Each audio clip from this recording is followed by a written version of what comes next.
think I turned off that mic. That solved the problem. We were worried about my hearing aids. I got my groupies there, and KK said, without the hearing aid, I talk too loud. And then Laura Ann said, well, you know, if you use a microphone in here, you're liable to blow your brains out. Wendy said it won't make much mess.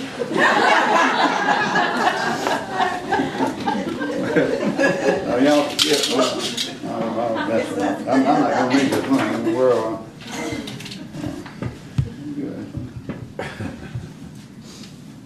Too drunk to sit in church, I kayak up the Wakulla River to sojourn with a spawning school of mud. Ichthus is Greek for this holiest of fishes. Before there was a church, lion-wary Christians scratched icon pictographs on aqueducts and inside caves among the ancient graffiti. To them, the mullet symbolized redemption from original naughtiness and a lot of other stuff.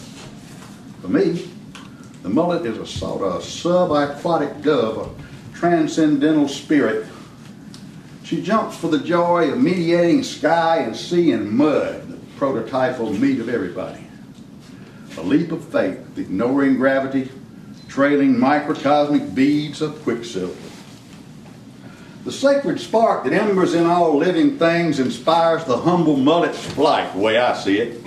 She leaps toward heaven to divine her destination relative to earth, to see which way she's headed.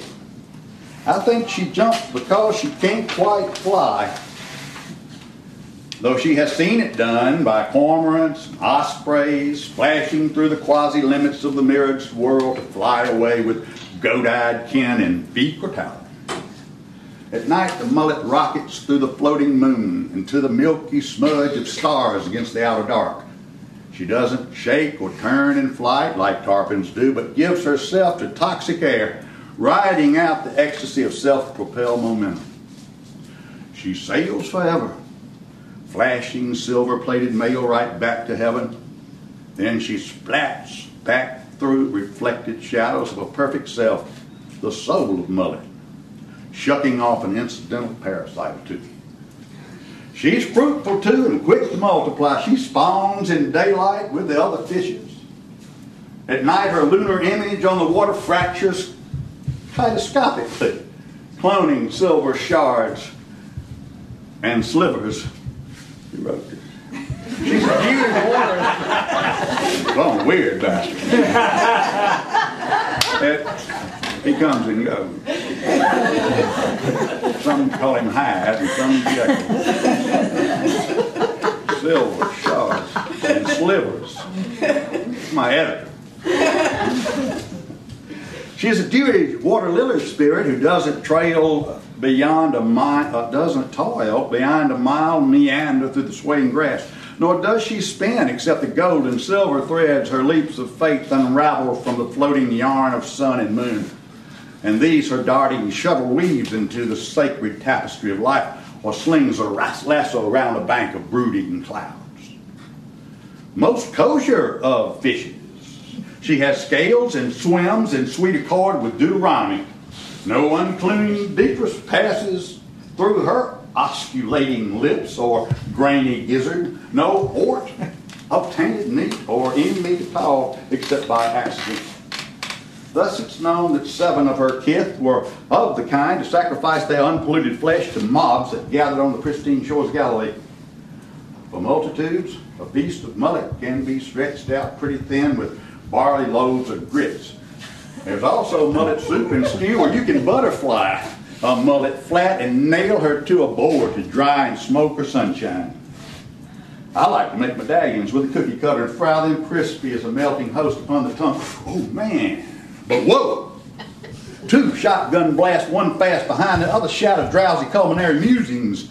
A jackknife up in situ, a startled Ishmael floating in the Queequeg's coffin. Momentum squirts my kayak from the rushes, and lo, I see a fleecy-haired old fart some twice my age of 67. He's cruising. Well, it's poetic license. Possible. It's been done. You know, biblically, it's been done a lot. I'm hopeful. He's cruising up the channel herding fishes with his wooden prow. A mullet jumps At the zenith of ascent, she doesn't rise or fall, but pauses on insubstantial air, frozen into the eternity now. The codger snatches up his heirloom gun and cocks both hammers, shouldering it. He fires both barrels, broadcasting stippled pewter across the reflected sky and overhanging oak limbs and toupee and resurrection fern and whiskered in Spanish moss. What? Sheep mullet, I exclaim. He breaks his gun, reloading, eyes wild as brimstones, dead on me. Oh God, I'm next, I think. Well, I'm no mullet. My fibrillating heart sends centrifugal waves against his rib thoracic hull. The kayak pauses, radiating chop. Been in it 40 years. The geezer bleats. An old poop deaf from shooting. And then he aims those goddamn eyes upstream again to focus out about 1,000 cubits. I shoot the fuckers when they level off, he says. Just like a partridge on cubby rise. And then the bastards are sitting duck. I'd never get a shot off quick enough, I say. You ever get any? Not yet, he says.